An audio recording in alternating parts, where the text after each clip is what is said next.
So welcome back guys, this is Madhav PVL and today we are going to discuss about the virtualization topic in this operating systems in Unix.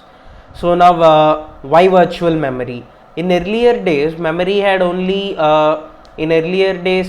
they used it to store only one code, that is the running process, because it is a one core processors, right? During those days in the sense more than 10 to 15 years, it used to store only one code which is running. So the only one running code process will be stored in that particular operating system. So that's why it doesn't require any additional memory.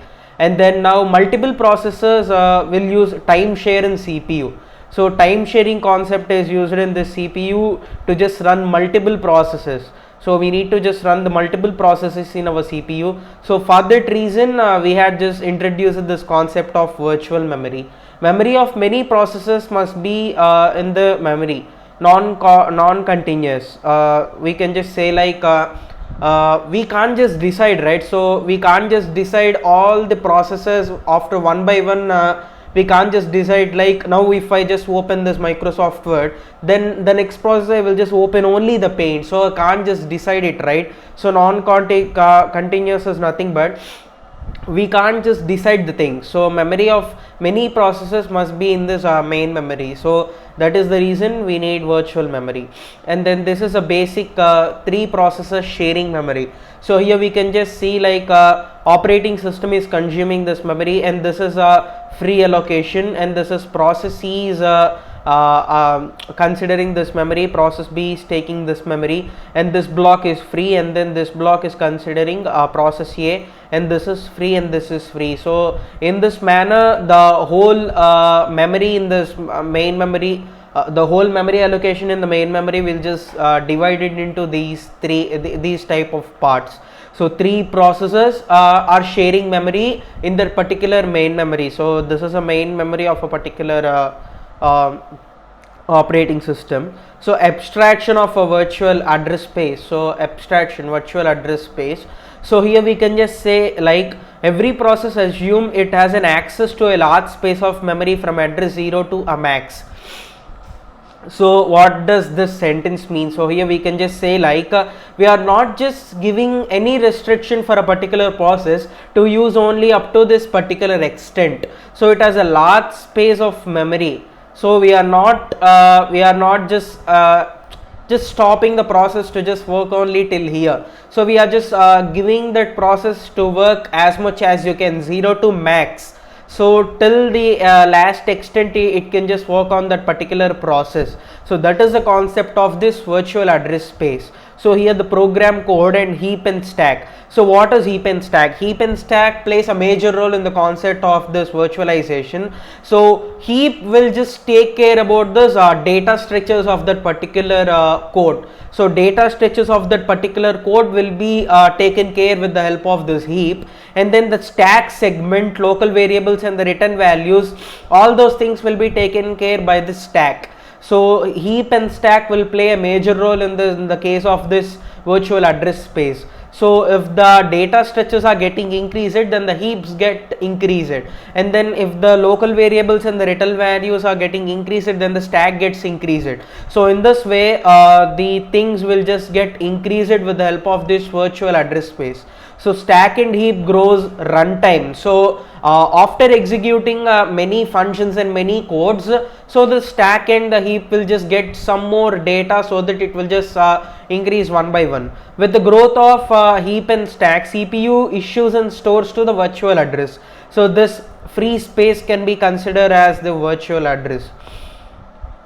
So this is a virtual address in which the CPU will just issue and stores to the virtual address of this data which is given through this heap and stack, the data structures and then local variables and the return values.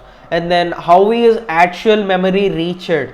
So virtual address gets converted into the physical address. So how is this possible? This is because this whole free space is something which is physical, right? So we are not just directly giving that heap and stack, not directly giving the physical memory. We are just using this free memory in the case of this virtual. So we are just using that as a virtual memory, so that virtual address gets converted into the physical address. So all the things which are going to store with the help of the CPU as a virtual address will just convert into a physical address, and then they will just store randomly in that particular operating system. The memory can be allocated to that particular process because OS keeps the track on the location of the processes. Here we can just consider this example. So this is something which is a physical address. So this is a physical address. In this physical address, here we can just see those free spaces. We can just consider these free spaces as that virtual memory. So these both are the free spaces. And then this can be considered as the virtual address. Virtual address in the sense we have three processes, right? So this is a virtual address for the process A. So one particular process will have its own virtual address, right? So process A will have its program code, heap and stack. Heap will contain the data structures and stack will contain the local variables and the return values and whatever it is required. So this free space will just occupy this space in this physical address, whether where it will be free. So let me just be clear. So if the heap and stack are getting increased, then this free space will be completed, right? So after this virtual address free space has been completed, it will be just converted into this physical address, and then in the physical address here we can just see some free spaces, right? So in that free spaces, this virtual address data will get just stored there, and the data will be provided in this virtual table, page table. So we'll just discuss one by one. So translation is done by memory hardware called as a memory management unit. So this plays a crucial role in this conversion of this virtual memory into a physical memory. So CPU will just access the virtual memory. Here we can just see CPU will just access the virtual memory by giving its data as 100. So virtual memory of 100, then with the help of this memory management unit, it will just consider the virtual address of 100, and then it will just convert that into physical memory. So it will just name it as a 1001. The physical memory address will be 1001. So with the help of this memory management unit, virtual address will be converted into the physical memory for the purpose of CPU. When CPU tries to access the virtual memory, there will be a translator which is MEMU, that is memory management unit, which converts the virtual memory into the primary physical memory. Sorry. Yeah. Now let us know the concept of the paging. So what is paging? Paging is nothing but paging is a concept of this virtual address. So OS divides the virtual address space into fixed size pages, physical memory into frames. So virtual address will divide into fixed size pages. Physical memory will just divide into frames. So we need to just remember this four words: virtual address into pages, physical address into frames. So OS will divide the virtual address into particular pages and then physical memory into particular frames. To allocate a memory, a page is mapped to a free physical frame. Here I had just discussed it before. So here all this virtual address will be coming to this free spaces, and they will just get allocated. So that will be done with the help of this memory management unit. To allocate a memory, a page is mapped to a free physical frame. So this is a frame. This will be a frame, and this will be a page. So this page will just fit into this particular frame. So that is a concept. To allocate a memory, a page is mapped to a particular physical frame. And then this is a virtual memory. Virtual memory will have different number of pages, and then physical memory will have only one particular frame. In that one particular frame, those memory allocations will be divided. It depends upon the operating systems or the work which we are doing. And then page table stores the mappings from virtual page number to physical frame number for a process. So page table, here the page table will be the responsible one to just get the data which is regarding the mappings of the virtual memory and the physical frame. So memory management unit has access to the page tables and uses to translate the virtual address to the physical address. So as I discussed it before, the things which are free in this physical memory will be used as virtual memory pages. So virtual memory pages will be converted into that physical memory. So goals of a memory virtualization: transparency. user program should not be aware of a messy details in the sense, so the user need not know everything about that particular process, right? So his main work is to just give the code and give some particular instructions, and he need to just give some file path or how to just store that particular data, and then he need to just leave. So that's the reason goals of a memory virtualization. Transparency is nothing but it will just create an illusion to the user, like there is a more space for that particular process, so no need of worrying about that space divisions before entering the whole code. So the user can just work as he likes. So the virtual memory will just keep on allocating the memory how much it is required. So efficiency, minimize the overhead in access time. Directly accessing the physical memory is a bit tough tasks. So that's why accessing the virtual pages will be somewhat efficient while comparing to the physical memory frames. And then isolation and protection. Process should access the code only in that particular address space. So here we can just see, if we just create some particular page for that virtual address, it will just access only this particular program code. This process will access only this code. So the other process codes will not be accessed if it is having separate individual pages for that addresses. I think this makes some clarity, makes some sense. So how can a programmer allocate memory? So programmer in the sense the people who we are just writing the codes, right? So how a programmer can allocate a memory?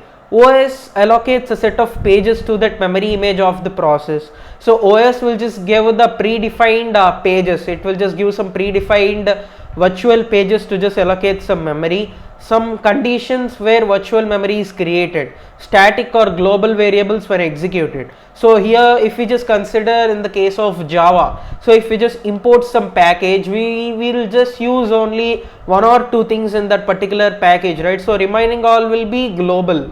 So if we just bring back them to that particular code, then they will just use that particular variable, global variable, else it will be in that something like virtual memory. So if we just print that system.print.ln, we need to just import some particular package. That particular package will contain more than that println functions, right? It will have more number of functions. So all that functions may not be used by that particular user, right? But it will be just be there in that virtual memory. So static or global variables when executed, local variables of a function on a stack. So stack is nothing but virtualization, it is nothing but imagination, right? So stack is a step-by-step process. So it will just store that local variables and the data inputs or whatever it may be in that particular stack. So that can also be example for that particular virtualization.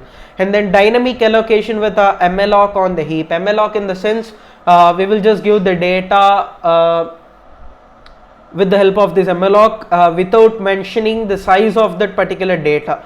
So we will just give the data how much it is required. So we will not just keep any the particular size, right? So a malloc function is nothing but not providing any particular size and then allocating the things to that particular space. So memory allocation system calls. Malloc is not a system call, it is a function in a C library. In a C library, malloc is a function.